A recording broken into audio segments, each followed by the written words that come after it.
हरे कृष्णा।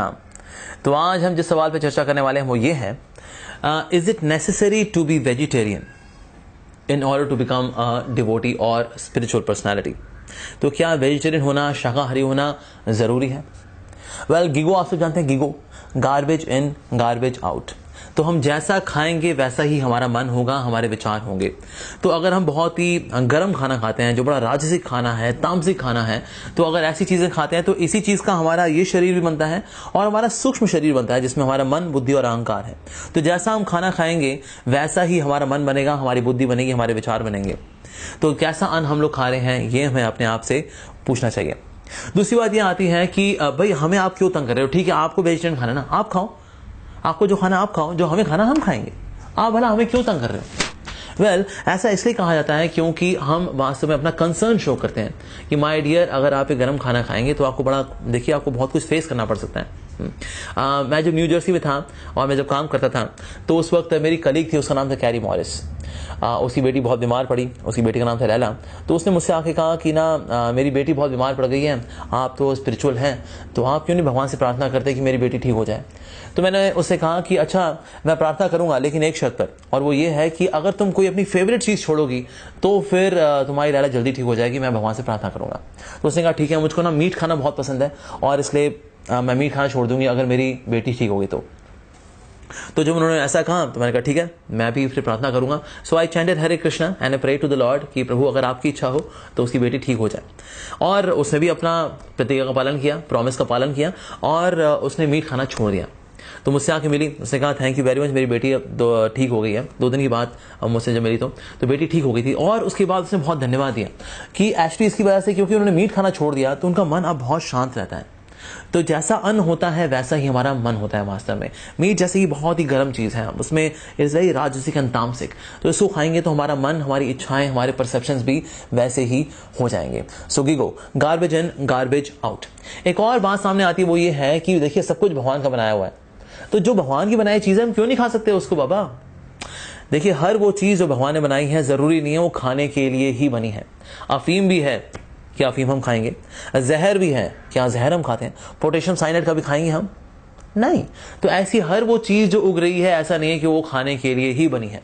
जैसे कि प्याज और लहसुन, कि प्याज लहसुन खाएं या ना खाएं, भाई जमीन से उगता है, सब्जी है, भला आप क्यों नहीं खा सकते इसको? देखिए, प्याज लहसुन क्यों नहीं खाना चाहिए, इसका एक है स्क्रिप्चुरल रीजन, एक है साइंटिफिक रीजन और एक है स्वाद का रीजन। सबसे पहले लेते हैं स्क्रिप्चर्स का रीजन। तो स्क्रिप्चर्स हमें ये बताते हैं कि जब भगवान ने एक बड़ा विशेष अवतार लिया था, मोहिनी अवतार, और उन्होंने राहु का जब गला काटा सुदर्शन चक्र से, तो राहु नाम के राक्षस का जब सर कटा तो उसके गले से जो हड्डी गिरी वहां से लहसुन उगा और जहां पर खून गिरा वहां से प्याज उगा। इसलिए प्याज लाल रंग का होता है और लहसुन जो होता है वो व्हाइट रंग का होता है। तो एक राक्षस की हड्डी और मांस की ट्रांसफॉर्मेशन अगर हम खाएंगे तो हमारी बुद्धि तामसिक होगी या सात्विक होगी?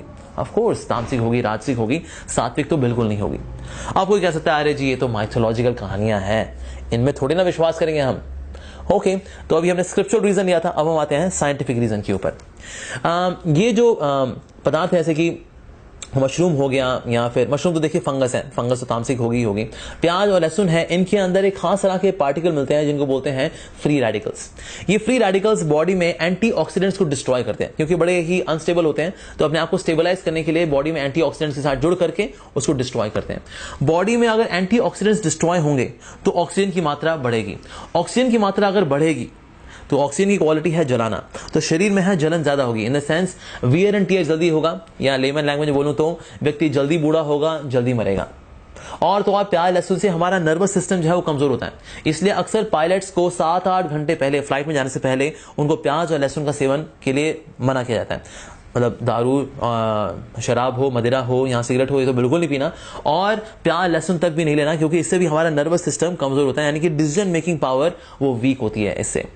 तो ये है इसका साइंटिफिक रीजन कि हमें प्याज लहसुन नहीं खाना चाहिए, क्योंकि बॉडी में घर्षण जल्दी होगा, हम जल्दी बूढ़े होंगे और जल्दी मरेंगे। अब कोई बोले जी हम तो जी साइंस को नहीं मानते, हम तो आर्ट स्टूडेंट रहे हैं, हम तो साइंस को मानते ही नहीं। तो भले कोई आर्ट से हो, कॉमर्स से हो या साइंस से हो, एक चीज तो सभी के पास है, वो है जीभ का स्वाद। अगर ग्रेवी बनाई जाती है प्याज और लहसुन की तो सारी की सारी सब्जी में सिर्फ एक ही स्वाद रहेगा, वो है प्याज और लहसुन का स्वाद, क्योंकि इनकी गंध इतनी स्ट्रांग होती है कि ना तो आपको पालक का स्वाद पालक वाला मिलने वाला है, ना आलू का स्वाद आलू वाला मिलने वाला है, ना गोभी का स्वाद गोभी वाला मिलने वाला है, ना मटर का स्वाद मटर वाला मिलने वाला है। तो जैसे ही ये सब्जी में आते हैं इनका गुंडा राज चालू। कहेंगे पालक तू क्या कर रहा है यहाँ पर, बैठ जा।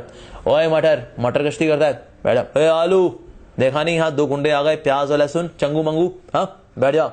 अब सब्जी में सिर्फ हमारा टेस्ट रहेगा, समझे? तो दे आर लाइक गुंडा इन द सब्जी।